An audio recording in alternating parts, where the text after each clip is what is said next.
وأخرى تحبونها نصر من الله وفتح قريب وبشر المؤمنين.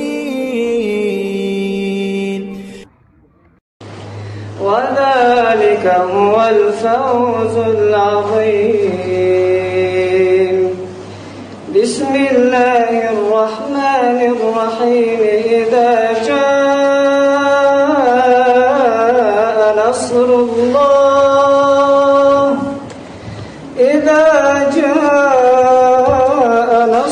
الله والفتح ورأيت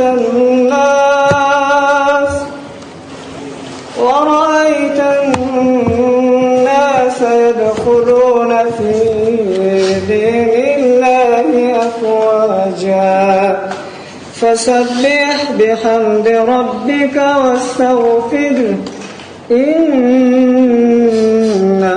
كان توابا. بسم الله الرحمن الرحيم. اللهم صل على روح مبارك سيدنا محمد في الأرواح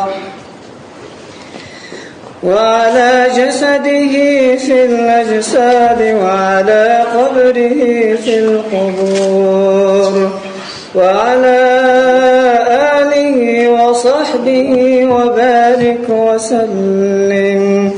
سبحان ربك رب العزة عما يصفون وسلام على المرسلين والحمد لله رب العالمين.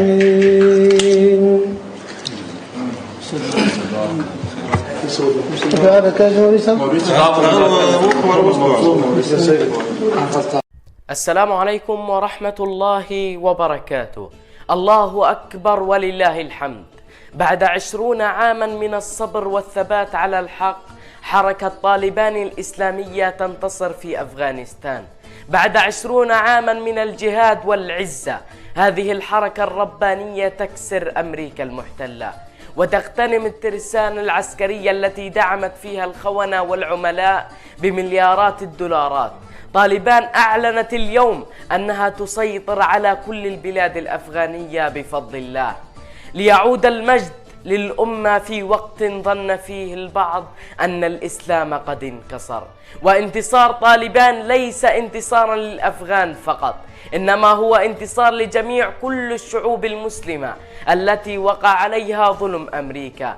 انتصار طالبان هو شعاع النور الذي يعطي الأمل للمسلمين أنه يمكن هزيمة أي طاغوت. انتصار طالبان يؤكد أن التمسك بشرع الله هو أول طريق النصر. انتصار طالبان هو انتصار للأمة كلها، فأمة الإسلام كالكرة مركزها في كل نقطة فيها، واليوم نقطة الارتكاز أفغانستان، وعلى الظالمين في كل العالم أن يتحسسوا رؤوسهم، لأن الطوفان الإسلامي قادم إليهم بإذن الله.